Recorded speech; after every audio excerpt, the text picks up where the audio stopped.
Bihar assembly ఎన్నికల్లో double engine సర్కార్ దుమ్ము రేపింది. మోదీ, నితీష్ కుమార్ జోడీ అద్భుతం చేసింది. ఎన్నికల్లో 6/5 సీట్లను సాధించి విజయ దుంబిది మోగించింది. రాష్ట్ర అసెంబ్లీలో 243 స్థానాలుంటే ఎన్డీఏ 202 సీట్లలో ఘన విజయం సాధించింది. ఇక్కడ బీజేపీ ఏకంగా 88% స్ట్రైక్ రేట్ సాధించింది. ఆ పార్టీ 101 సీట్లలో పోటీ చేసి ఏకంగా 89 స్థానాల్లో విజయం సాధిస్తే పవన్ కళ్యాణ్ తరహాలోనే బీహార్లో చిరాగ్ పాస్వాన్ ఫీనిక్స్ పక్షిలా ఎదిగి 68% స్ట్రైక్ రేట్ సాధించారు. గత ఎన్నికల్లో కేవలం ఒక్క సీటుకే పరిమితమైన ఆయన ఈసారి 28 సీట్లలో పోటీ చేసి 19 స్థానాల్లో తన పార్టీని గెలిపించారు. సీఎం నితీష్ కుమార్ నేతృత్వంలోని జేడీయూ కూడా 101 సీట్లలో పోటీ చేసి 88 స్థానాల్లో గెలుపును సొంతం చేసుకుంది.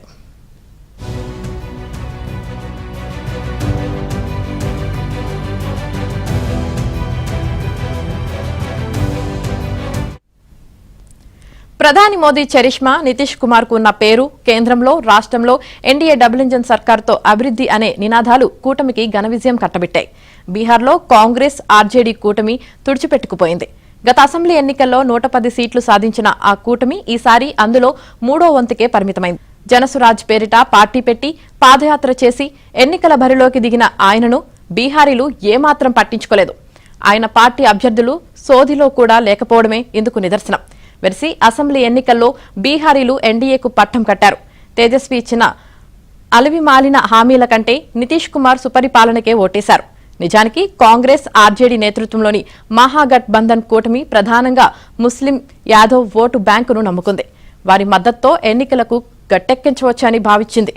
కానీ ముస్లిం, బీసీల ఓట్లు చీలిపోవడం ఆ పార్టీకి ఆశనిపాతమైంది. అదే సమయంలో ఎన్డీఏ మాత్రం మహిళలు, అత్యంత వెనుకబడిన వర్గాలను ఆకర్షించింది. మహిళలకు ప్రత్యేకంగా పథకాలను అమలు చేయడమే కాదు, ఎన్నికలకు కొద్ది రోజుల ముందు ముఖ్యమంత్రి మహిళా రోజ్గార్ యోజన పేరిట దాదాపు 1.4 కోట్ల మందికి 10,000 చొప్పున పంపిణీ చేసింది. అంతేనా, 5 ఏళ్లుగా మద్యపాన నిషేధాన్ని సమర్థంగా అమలు చేస్తున్నారు.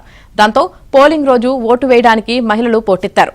పురుషుల కంటే దాదాపు 10% అదనంగా ఓటేశారు. ఎన్డీఏ కూటమి విజయంలో ఇది కీలకంగా చెప్పవచ్చు. అలాగే అత్యంత వెనుకబడిన వర్గాలు, ఇతర వెనుకబడిన వర్గాలు కూడా నితీష్కే చేకొట్టారు. ఒకప్పుడు జంగిల్ రాజ్గా పిలిచే బీహార్కు రోడ్లు, పరిశ్రమల లాంటి మౌలిక సదుపాయాలు తీసుకొచ్చారు. ఇక అగ్రవర్ణాలను బీజేపీ ఆకర్షిస్తే దళితులను చిరాగ్ పాస్వాన్ నేతృత్వంలోని ఎల్జేపీ ఆకర్షించింది. ఇలా కూటమిలోని వివిధ పార్టీలు దళితులు, అగ్రవర్ణాలు, బీసీలు, మహిళలను ఆకర్షించడం ద్వారా ఎన్డీఏ విజయ బావుట ఎగరవేసింది.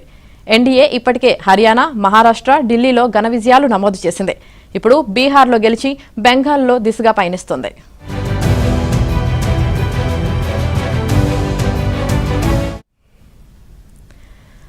కాంగ్రెస్ పార్టీ తన ఎన్నికల ఎజెండాగా ప్రజలకు సంబంధించిన అంశాన్ని ఎత్తుకోవడంలో ఘోరంగా విఫలమైంది. ఓటు చోరీ పేరిట హడావుడి చేసింది. ఓటు అధికార యాత్ర పేరిట రాహుల్ గాంధీ విస్తృతంగా ప్రచారమూ చేశారు.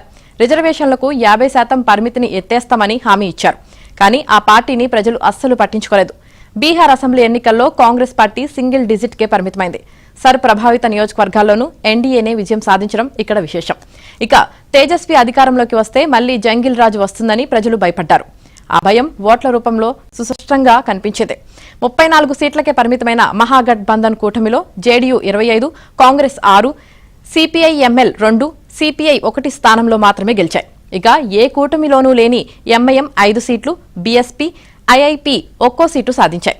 ఇక బీహార్ ఎన్నికల్లో గేమ్ చేంజర్ గా చెప్పుకున్న ప్రశాంత్ కిషోర్ పార్టీ జనసురాజ్ మొత్తం 243 స్థానాల్లోనూ బరిలోకి దిగింది.